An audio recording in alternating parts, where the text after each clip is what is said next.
friends. It's Jim Dancy again. I work with Cork and Bottle on their wine program. You might have seen one of my other previous videos, and I meant to have this video out to you guys by now. I apologize, I didn't have it out already. I'm getting old. Just recently I turned 41, and about a week after my birthday last week, I sprained my back, pulled my back building a wine display, and so now, I'm just now getting this out to you. And on that note, I'm also a brand new father, and yesterday was my first Father's Day, my very first Father's Day. I have a 4-month-old girl, so exciting stuff. So I want to talk to you guys all about a couple wines that Cork and Bottle took in. Eric and Tiernan took in some Albert Bichots. They're exclusives just for Cork and Bottle, and it's wines by one of the most prestigious, well-known, ancient, and respected Burgundy houses in all of Burgundy, in the entire world, and that's these guys right here. This is Albert Bichot. They were started. To give you a little history on them, they were founded in 1831. It's now being ran by Albert Bichot. It's the 6th generation to lead the family. Albert is, and Albert Bichot is probably, like I said, it's one of the largest Burgundy houses in the world. I'm told, and I hear often, that it's the 3rd largest purchaser of wine in Burgundy, or at least the size of the house is 3rd, and that'd be just slightly smaller than Chateau, and just a little bit bigger, or somewhere around there, than Joseph Drouhin. So they're up there with it's just the real deal. This is one of the most respected and ancient Burgundy houses. Albert Bichot is a fantastic dude. It's a great family that runs this. It's all stayed in the family the entire time. And from what I understand, Albert is the most laid back and approachable and witty and mischievous guy that you've met. And from my experience, when you work for a company, or you meet people that work at a company, how the CEO or the president or the owner acts, it kind of trickles down to the rest of the employees. You can see those practices and how they are reflect in their employees. And I've seen that happen to be true with Albert Bichot. I work with a gentleman, he's the supplier. I go out with him, his name's Troy Heinzman, and he visits me here in the Cincinnati, Northern Kentucky area all the time. And we go out with our customers. And I'll tell you, that description of Albert Bichot is the perfect description of Troy Heinzman. He's just great. He's the most knowledgeable guy I've ever met. One of the most knowledgeable guys I've ever met when it comes to Burgundy. But the way he explains things is so laid back, and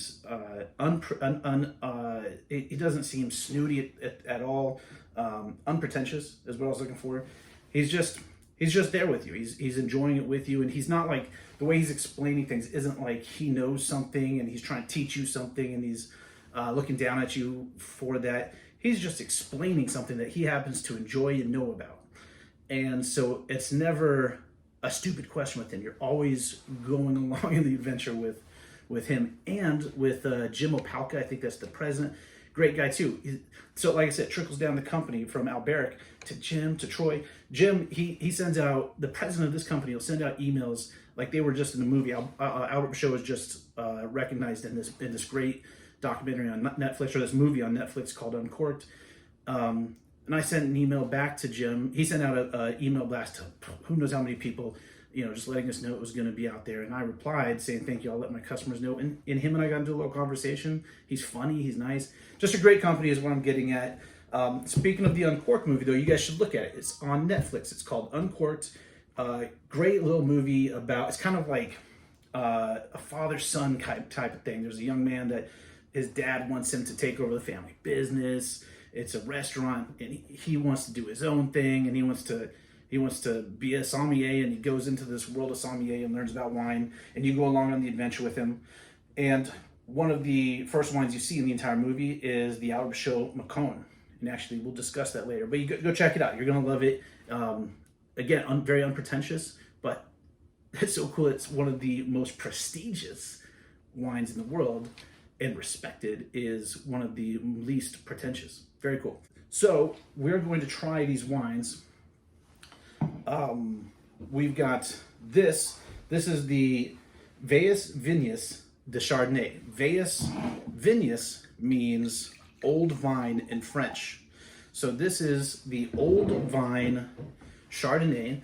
And usually what that means is that it's the oldest vines that they have on their land. And Albert Bichot has 250 acres of lands, all the way from Chablis, all the way down to, well, it says Côte de Chardonnays on what I read online, but they have a Macon, so I think it's actually from all the way down to Maconnais, and they have a Bordeaux, so it's a Beaujolais, so it's all the way down to Beaujolais. But they're just all over Burgundy. It's just a Burgundy house, and they choose their old vines for this one. In Burgundy, that's usually between 35 and 50 years, or a Bordeaux is 35 to 50 years old are those old vines. If you go down farther south in France, it goes from 60 to 100 years old, Vignes. So this is probably 35 to 50-year-old vines. I don't know that for a fact, but it tastes like it. It's remarkable. It's marvelous. So what I love about this is a wine that perfectly represents all of Burgundy, not just one part of Burgundy, but all of Burgundy.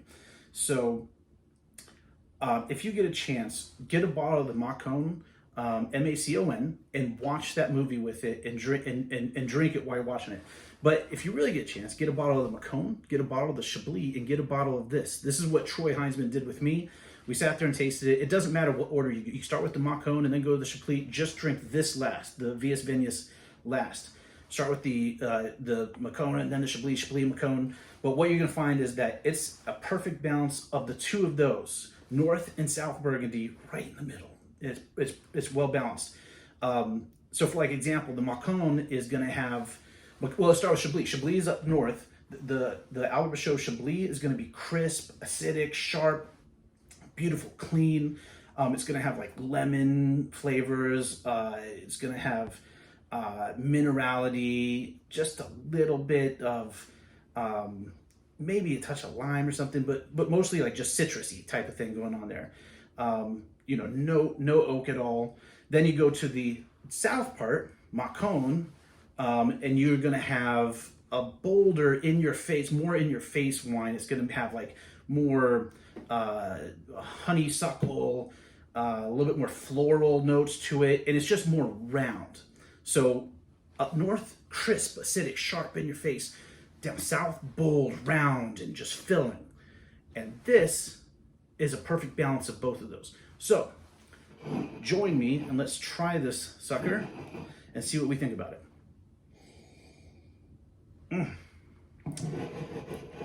This is one of the best parts of having my job. I get to do videos like this and I get to taste this, and I'm gonna be able to drink this bottle later tonight by myself or with my wife.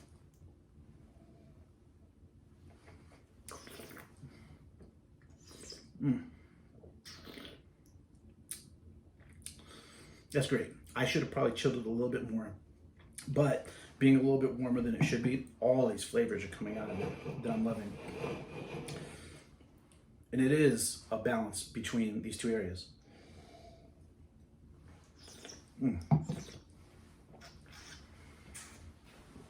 Great. So the Macon is going to be more round and bold. Chablis is going to be crisp and sharp. This is right there in the middle. It almost like it hits both of those at the same time. You get the crispness, sharpness that hits the front of your tongue, goes over and hits the sides. But then you get this roundness that hits your cheeks and your gums. And it's all there.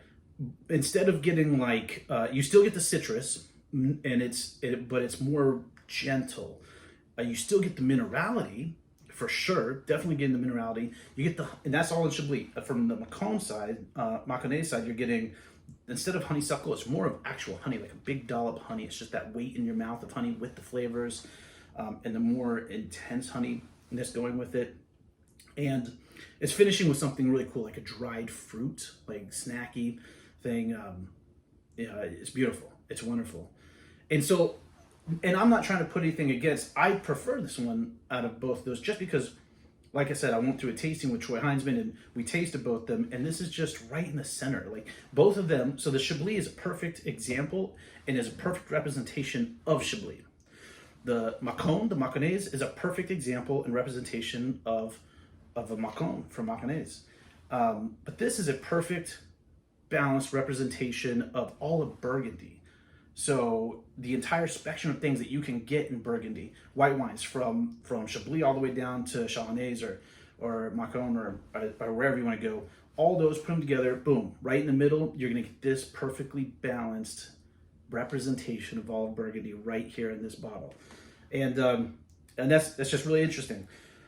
Cool things about this, like I mentioned, I'm working with Cork and Bottle. This is at Cork and Bottle. This is a Cork and Bottle exclusive, so you can only find this at Cork and Bottle. I don't know if you can see that with the light shining on there, but I personally put these stickers on all these bottles at their store. But you can only get this at Cork and Bottle in the area right now, and it's only $18.99. All the wines I've been talking about, the Mâconnais and the Chablis, they're all in the same price range, so it's a great way to taste next to each other. $15 to $35. I'm not 100% sure, but this is only $18.99. It's a great deal. Also, I wanted to point out one other thing. There's a lady who's turned into a big fan of Albert Bichot. We've been hearing a lot about her, so we'd like to give you a shout out, Taylor.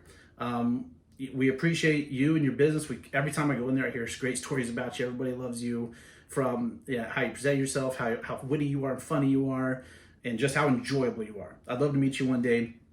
I was in there today and I heard a story, something kind of sad that happened to you. So me and the guys at Cork and Bottle, Eric and Tyrion, all the guys and girls, we put a little something together for you, and it's kind of a joke. So hopefully you get that. I'm not going to ruin the joke right now, but it's also a thank you for you and for finding us and appreciating our who Albert Bichot is. So I can't wait to meet you one day. When I get back in, when Troy's in town, Jim Apalka gets to town, we're going to come in and we'd love to say hi to you too. And lastly, so I'm going to do another one. They've got another exclusive. This is just the Vignes, but they also have another exclusive of Albert Bichot that we're going to try in another video very shortly. And it's extremely cool. Again, exclusive, Cork and Bottle. And it is the Brut Rosé. It sounded funnier in my head. But this is the Albert Bichot Cremant Brut Rosé. I just love the packaging. It's never about the packaging, but I got a marketing degree and I love logos and marketing. And it points something out really quick. If you look at just their labeling, it's so classic.